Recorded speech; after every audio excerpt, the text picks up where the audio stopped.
We can say in 1975 May, first time, the collective spirit of God opened out. So far, the blessings of God came to human beings individually as grace, and they received their self-realization individually, one by one.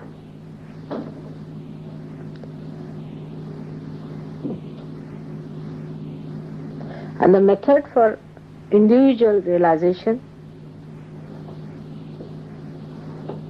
was just the opposite of the collective. First, they had to establish their dharma, cleanse themselves fully, desiring all the time for their salvation, putting their attention to their salvation, as they call it Ishvara Pranidhan, thinking of God, asking for His grace, and acting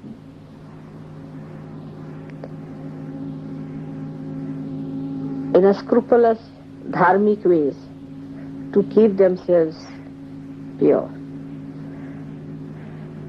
They had to control their mind, control their desires, control their action in such a manner that they absolutely kept to the center path. I mean, they could get through all that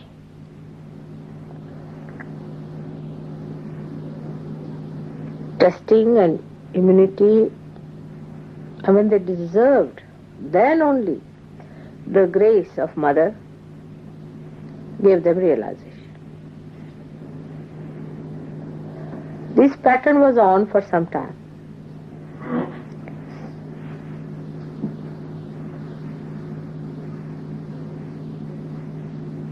These few people who got realization did lots of wonderful things to prepare for Sahaja. They were in every field of life, but very few and unique. For example, in India and in many other places in ancient times, they discovered the unique gifts of the Mother Earth, what we call as the Swayambhus, created by themselves. These stones or stone images which were thrown out by the Mother Earth were discovered by these saints. They put shrines there, they worshipped them, and they, by worshipping, they made these images vibrate, more of vibrations, and vibrate that area. All over the world there are such stones, but only the saints could discover them.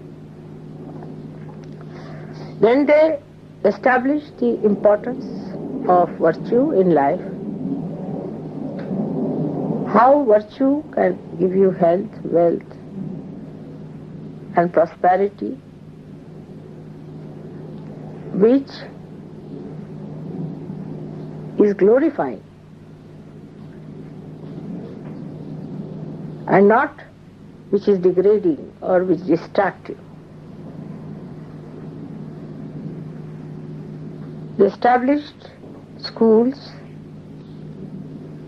and universities, especially in India. And today, even today in India, the families which belong to one universities carry the name of that university as their gotras. And even today, the families belonging to one Gotra cannot marry. They prepared young children, educated them in such a manner that they led a very dharmic life, enjoyed their married life fully, and then they matured in such a manner that they got their realization and lived a life of complete enjoyment.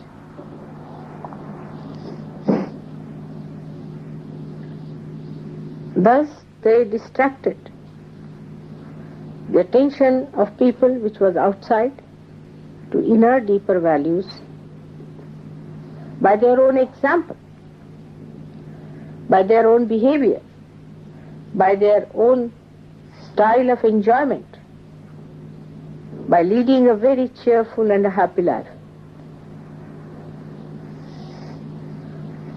All this permeated a kind of confidence in God, religion, and a very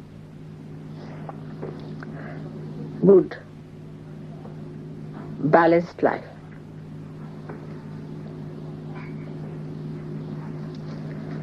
They have really done a great job of first building the scaffoldings of the huge, great building of Sahaja, which is going to come now. They are just like nuts and bolts in our whole working. Their desire to establish dharma was so great that complete divine force of Mahakali was working through them. Then they put it to the action with such understanding and such wisdom.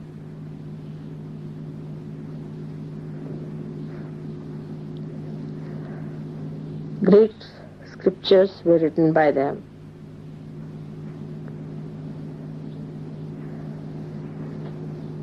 And for many years, thousands of years, they were the guiding lines for people. Only in the modern times, it should say about 1,000 years or so, people started doubting them.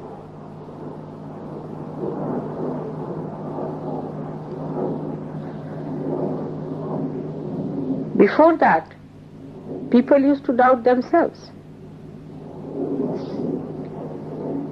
They used to doubt that we are not yet capable, we are not good enough, we cannot do it better, but they are perfect. Whatever they have said is all right. There was no doubting about the incarnations or about these saints, what they said. But the doubting was about themselves. That how is it that this is the good path we know, this is the real path we know, still we are going in the wrong direction. If you read the poems of those days, it's all the time. That's why, despite the desire to be good, to be upright, to be righteous, why am I roaming into wrong paths and wilderness? The writers in those days always showed that a good, righteous man was rewarded by God's blessings. But all this started toppling down with the ego developing and the superego challenging.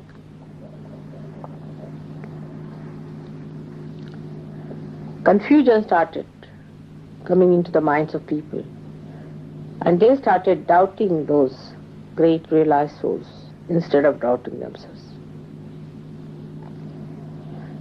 Because they could not reach anywhere near these great saints, some of them were influenced by many satanic forces around and played into their hands and started doubting those realized people and all these great scriptures. So one side we have the doubting people, the other side the fanatics.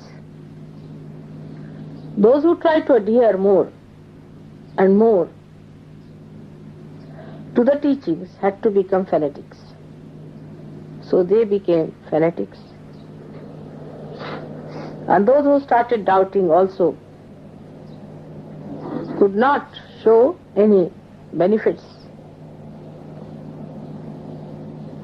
of doubting, could not convince the fanatics that they were wrong. So on one side we had fanatics and on another side the doubting people. It's like standing between the two stools. The real religion in man collapsed. There cannot be a new religion. Religion is a continuous living process within us, which is our sustenance. It's like a ladder on which we climb, leaving one by one, step by step, but not leaving the ladder. All others are required.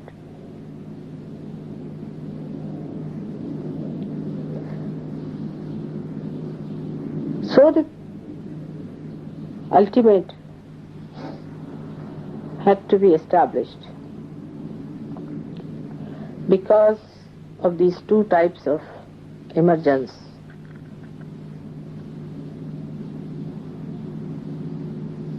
One doubting, another fanatics.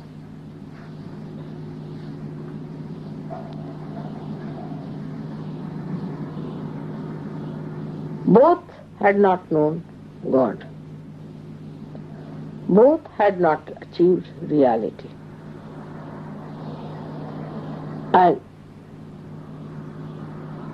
they criticized each other because both of them did not know what truth was.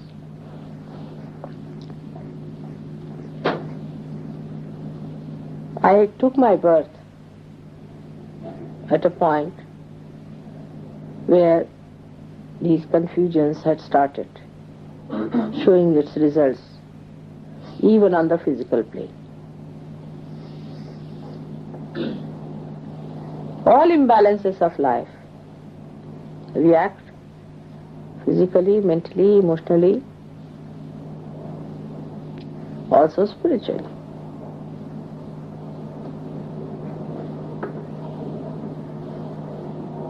When I started looking around, I was amazed how ignorance had made people naive, like a cloud of ignorance which came on them. Formerly people had this much understanding, this much sensitivity to know what is right and what is wrong. Even if they were wrong, they knew that wrong was wrong and right was right. But in this confused state, I was born. And I knew I was to open the Sahasrara.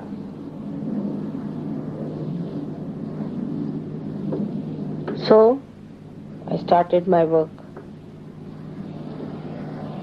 after my first shocks.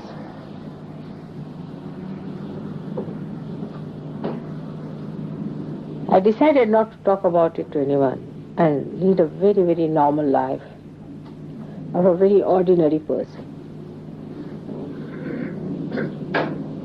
Not to be very striking. Because, like Christ, when he was born, a star came up. That's how the King Herod came to know about him. And his forces worked, and you know the story, what happened.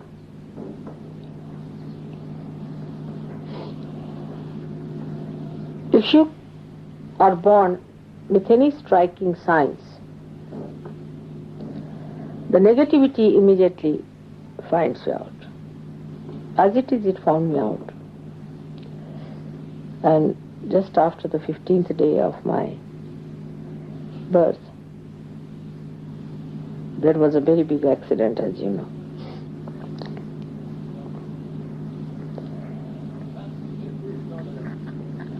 So I had to really work very hard to enter into your being, to find out the different permutations and combinations. First of all, I had to find out your basic problems. What are your basic problems are. Once you handle the basics, then you can handle the permutations and combinations.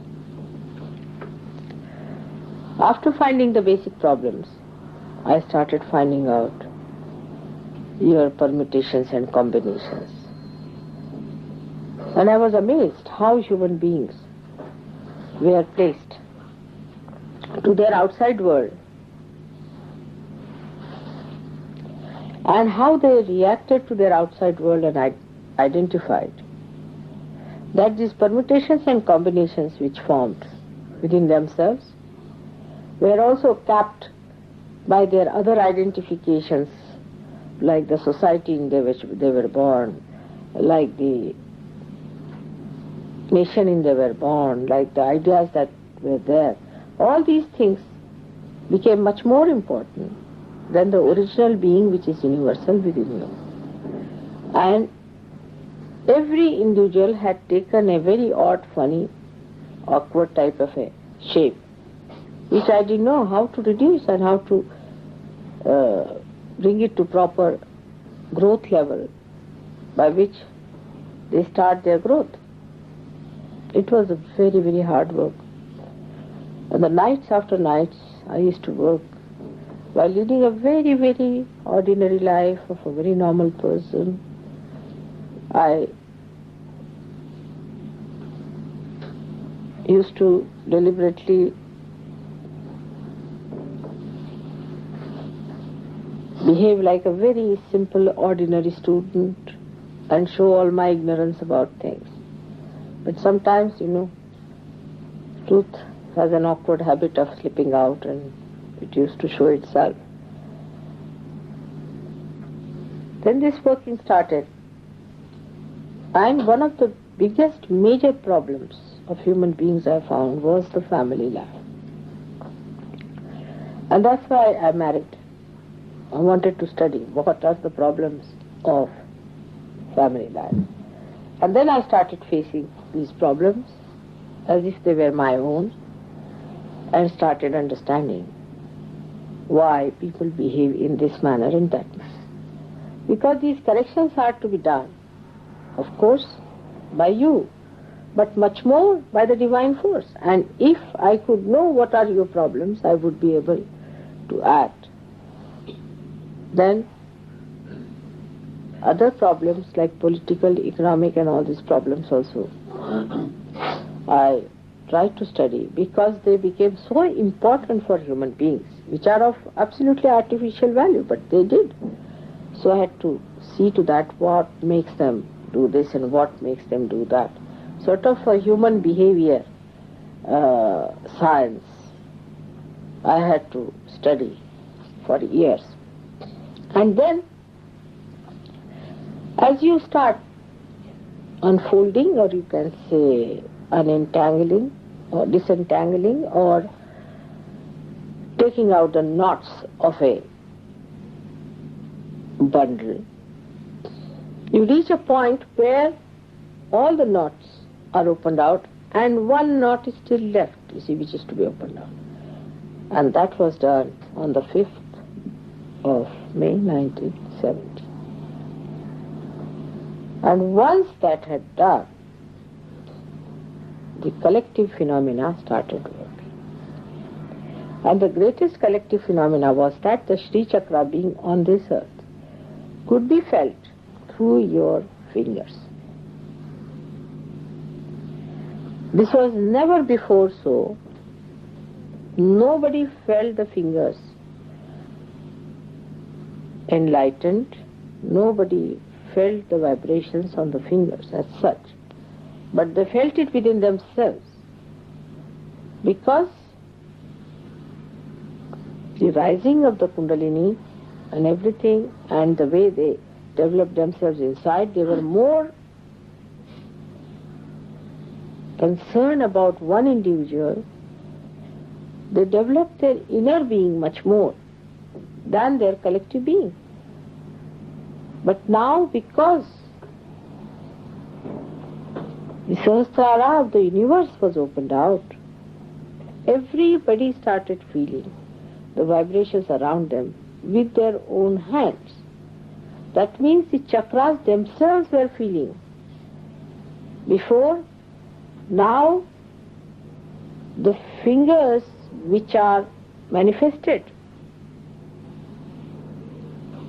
from the power of a particular chakra or chakras could feel the vibrations. That means the sensitivity of the divine which was in the chakras spread out to peripheries to such an extent that a human being could feel it on the fingers. This was fantastic.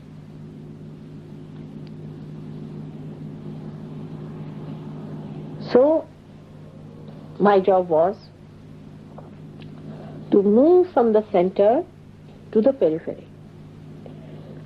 While moving that, whatever are the obstacles I met, I had to clear them out, one after another. And then once all the obstacles are cleared out and all the network is properly done, then to generate the energy through this happening of Sahasrara Day. So you can imagine how important is this day. Now this one is for myself.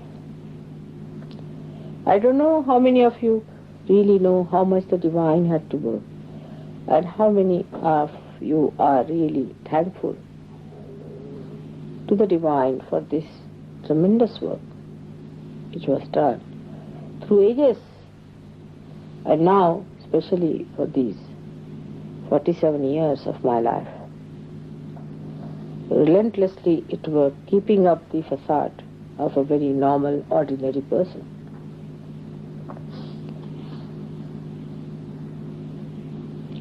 Because it had to reach to the ordinary, not to the extraordinary, but to the ordinary.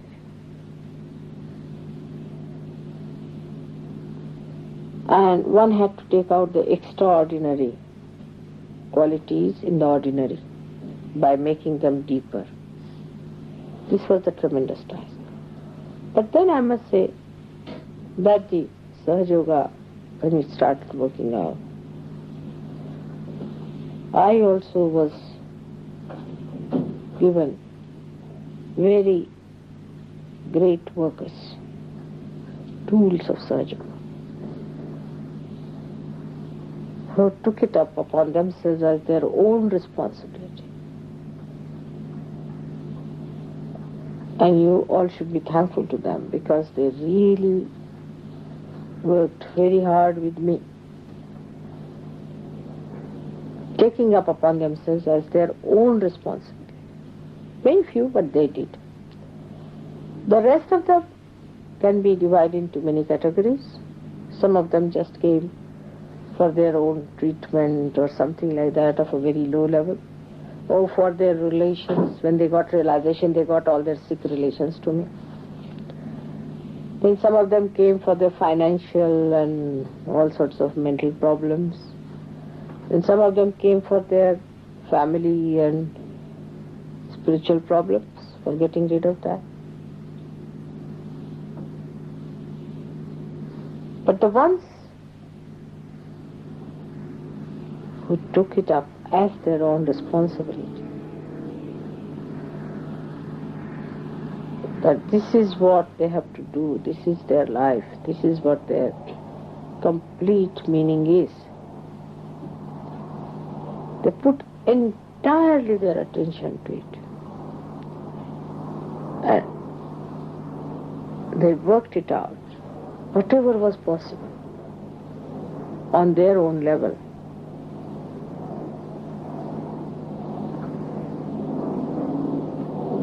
So, today we have to understand one thing, that we really need those brave people and those people who feel responsible, which is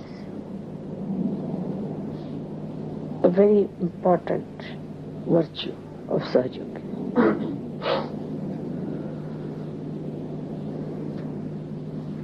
While personal things, your own chakras and your own problems and all that is not important. Because if the whole improves, you are going to improve too. If the whole of the body improves, you are going to improve. But if one finger improves, the rest of the body is suffering. You are not going to be happy either. So the main thing is, what are you doing for Sahaja? What you can do, how far you can go, how you are going to work it out. In every walk of life and field of life, those who really work it out as a great responsibility upon themselves are the ones who will be given more and more powers and chances. Then in Sahaja Yoga you will find it's so simple and clean, absolutely clean. There is nothing hanky-panky about it. Right from money up to the point of you people are confiding things into me. You have been telling me all about you. I know everything about you, which I have taken into my ocean of love and have tried to help you in every way, outside, inside, solving your problems. It is so transparent to see how Sahaja Yoga is so much a mother to you. But while taking all the advantage with it, still you are more identified with your own enjoyments and your own idea of enjoyment. You people still do not enjoy that collective spirit which was opened on the 5th May 1970. You still, like in companionship, in company with each other, you enjoy it more like people who are not Sahajogis. Now today is the day to make a big determination that you will start enjoying your collective spirit.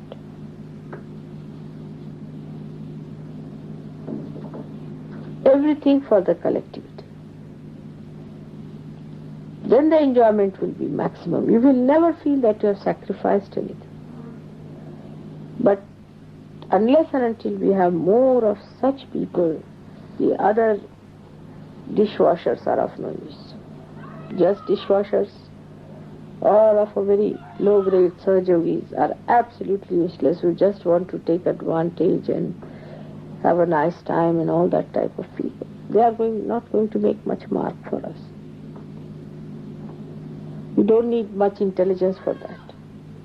You don't need much money for that. You don't need anything but a complete desire.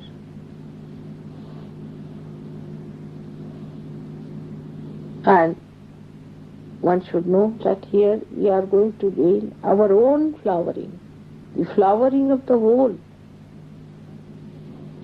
of which we are the part and parcel. So you must make a determination not to bring Sahaja Yoga to your personal level, or to your limited problems, or to your own relationships. It is the relationship of the creation with God. It is not your relationship of anybody else's relationship. As in any machine, all the wires must be connected to the mains through one main wire. In the same way, you all must be connected to God individually, so that you all are connected among yourselves. I've been saying this again and again and again, because at Sahasrara you are being blessed of this collective spirit. The second very important point is of complete integration within and without. Within, unless and until there is integration, we cannot bring forth the outside integration. The complete integration within comes by dedicating yourself to your own improvement. First and foremost is time must be given for your development. It's not to show me or not to show anyone. It is between you and yourself. You have to work hard to cleanse yourself. Easy to live comfortably with all the horrible chakras within us. But it is easier also, and the best, most enjoyable is to have very clean chakras. And it comes, first of all, is sincerity. First of all is complete sincerity. Are we sincere to ourselves? Sometimes it is misunderstood.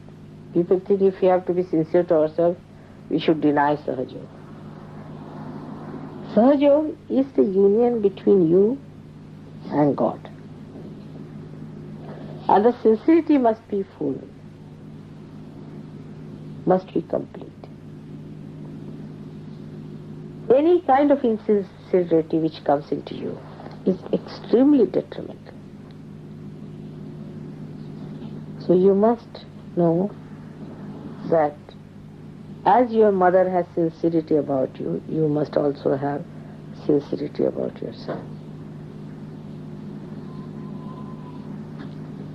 Then you will start enjoying Sahaja Yoga. That is very important to create integration within you. Because if it is sincerity, it comes from your heart. If it is coming from your heart, then your body, your mind, your intelligence, everything will work hard to fulfill it. But if it is not coming from your heart, it is going to be a superficial thing. So you try to feel it from your heart. That's what it means, sincerity. Do not depend on anyone, your wife, husband, children, nothing. Mother, father. It's your own. So you have to work in such a way that you get complete integration. And the driving force towards integration is a very simple one, is sincerity. Thus, you will know that automatically you are getting integrated. The another factor is important, is patience. You must have patience with others. Because if you do not have patience, your sincerity will start doubting itself. So you must have patience. And to get patience, you must know what you have been so far and where are you. When you will know what you were, you will have patience with others, tremendous patience. And by having patience with others, your sincerity will be all the time complete. By your sincerity, you will be completely integrated. So we come to the point of sincerity. Now let us go deeper into it. How the sincerity is to be maintained. First of all, we have to make some determination, sankalpas of being sincere. Then we have to act by finding out how do we get insincere on what points. You are good at analyzing, you can find it out. How do you get insincere? On what points you get insincere? What are the corrective points? Keep a control on your mind to see how does it become insincere. You'll be amazed that it's simple to be sincere than to be insincere. It's the easiest thing is to be sincere than to be deceiving. Because you don't have to think. To be sincere, you don't have to think. If you have to be insincere, you have to think, plan out, and to find out methods, all the loopholes and escapes by which you have to run away. If you have to be captive of your sincerity, you don't have to worry about it. And then sincerity itself is rewarding. This principle must be written down in your hearts. That sincerity itself is rewarding. You don't have to go to anybody else to ask for the reward of sincerity. Sincerity itself rewards you. And that's why you start enjoying your own sincerity. If you start seeing all these things as a witness, that how your sincerity has made you so beautiful, so dignified, and how you have started rising in your self-esteem,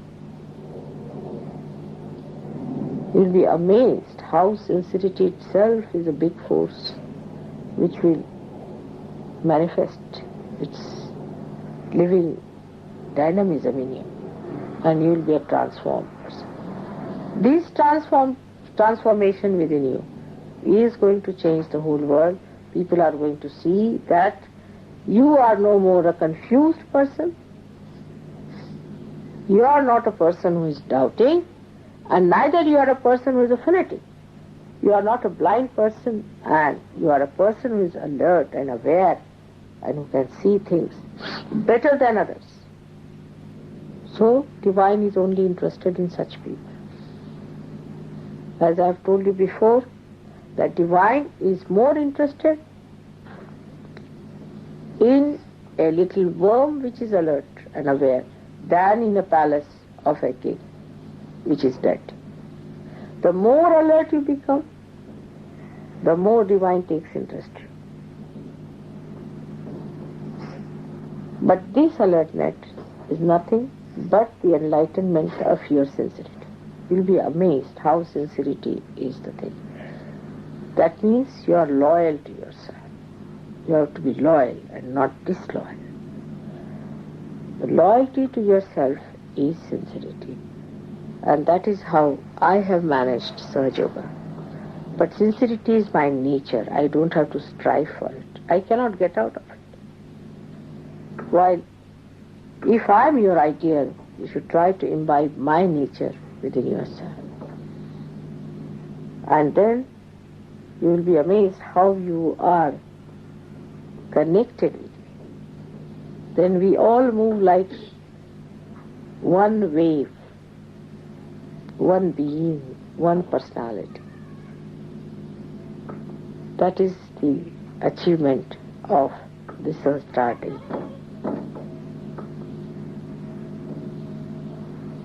Sincerity of purpose brought in action, not theory and philosophy, but in action. Active sincerity in every way. And patience, all these things will bring forth the complete integration within. Once your transformation starts working out, if human beings start getting transformed, tomorrow you will be placed at the helm of affairs everywhere in the society. Try to contact other people at your own level, whatever may be the category of life you are leading. Please try to contact them. By doing so, you create an atmosphere which starts another circle of evolution, which is the outside integration, where the societies get integrated. All the people who profess different religions come to this Sahaja Yoga, which is today the fruit of all the religions. The integration between political and economic situations, complete ideologies will integrate, because the source of all these is the same. It has gone into disintegration because of its artificial identifications. That's how we'll integrate the whole world into a beautiful, integrated creation with the purpose of blissful existence for all of us to enjoy. Good times are ahead now. Maybe next Sahasrara day, if I'm with you, you will start seeing what I've said today. But today all of you must know that you are the base of Sahaja Yoga in UK and in Europe. Try to become sincere and sincere and sincere and enjoy your sincerity.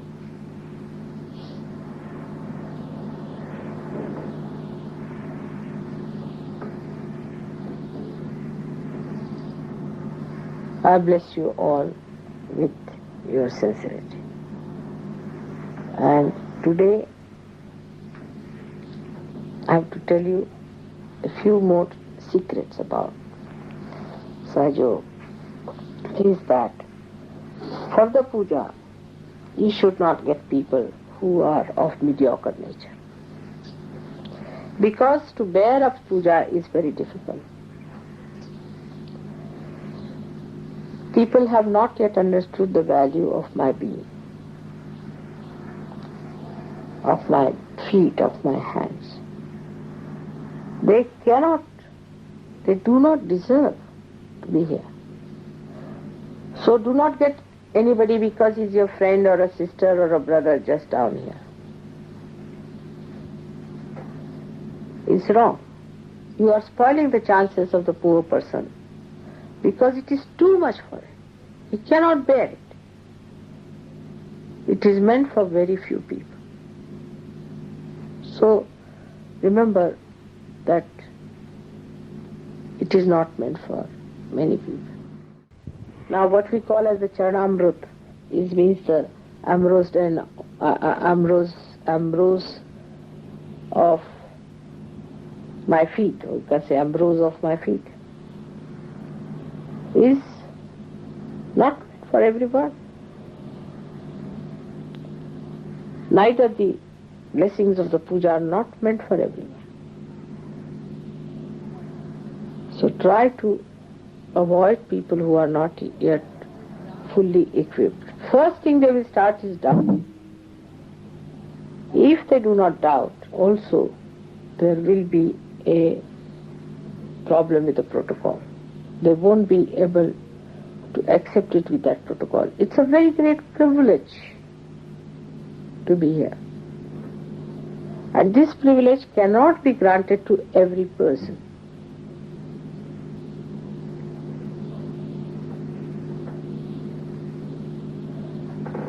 If you could understand, this is the secret of Sahaja.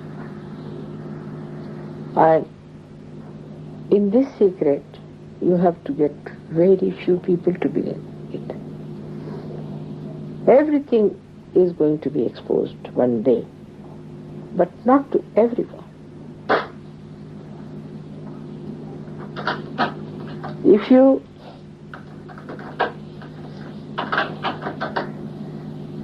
can recognize this, that you are privileged, then you will behave in a way that you have been given this privilege. Today's day, there are many people in the whole world who are meditating. I am thinking of all these people. You have to also think all of them. I know that they are part and parcel of my being, as you all are. And you are the alert ones. So, at this time, in this puja, you are not only doing puja for yourself, for London people, but for the whole world. Not only for Sahajogis who are all over, of course for them also. But in this puja, you are expressing yourself as Sahajogis who have recognized me and are requesting to bless the rest of the people so that they also recognize me as you have recognized.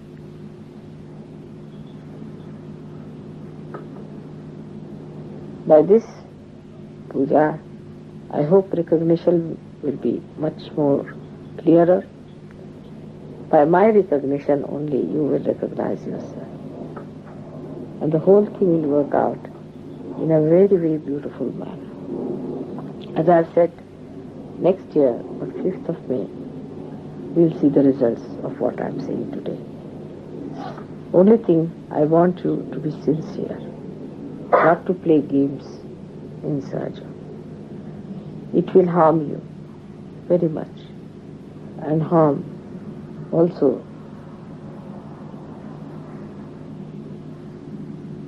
other Sahajogis. So don't try to play games. It will harm you because you will be harming the path of emancipation, and as a result you will be punished. As a result you will be the loser. So please try to be sincere. It is not difficult. This is not the way to be taken. Many people I've seen, they think I'm chastising and all these words are wrong. For Mataji it should not be used. There are many words which should not be used for me. It is just your privilege to be here. You must understand that privileges are given to people who are deserving. I'm telling you these things because you are deserving. And in that condition, you must understand that this is a great privilege that I'm telling you all these things. And that you should feel enamored that I'm telling you that sincerity is the key of your success. It's a privilege. I'm giving you the key. While as it is, you see, the Western mind is, people think that if you tell somebody something like that, they can use a word like chastise, and all these words are not to be. Must use words which are protocolish, are proper. If in your protocol you are not all right, you know how you start fitting wrong bolts into wrong nut and spoil the whole joke. So be careful as to how you take it. Take it as a privilege. It's a VIP treatment for you. You are all VIPs. I cannot talk like this to the multitudes, but I can tell you this because I want to give you the complete keys. If you can look at yourself as how privileged you are and understanding it, understanding what all Sahaja Yoga is, then you will understand that what a privilege it is for you to be here, what fortune, what reward for what you have done. How many lives have been completely rewarded by being. This will help you to do puja in a more sincere manner. May God bless you. Now, we must meditate also after puja, because my vibrations you do not suck in without meditation, I say. And always it happens. So far, I have had very few pujas in which my whole vibrations were sucked. If you have sincerity about it, really the sincerity part of it, you will suck all my vibrations. Tell your mind not to ask questions and to misbehave, but to suck the vibrations clearly. This is for your own nourishment, for your own growth, for your own enjoyment. May God bless you. Today I am so heavy-laden already that I can't open my eyes. May God bless you.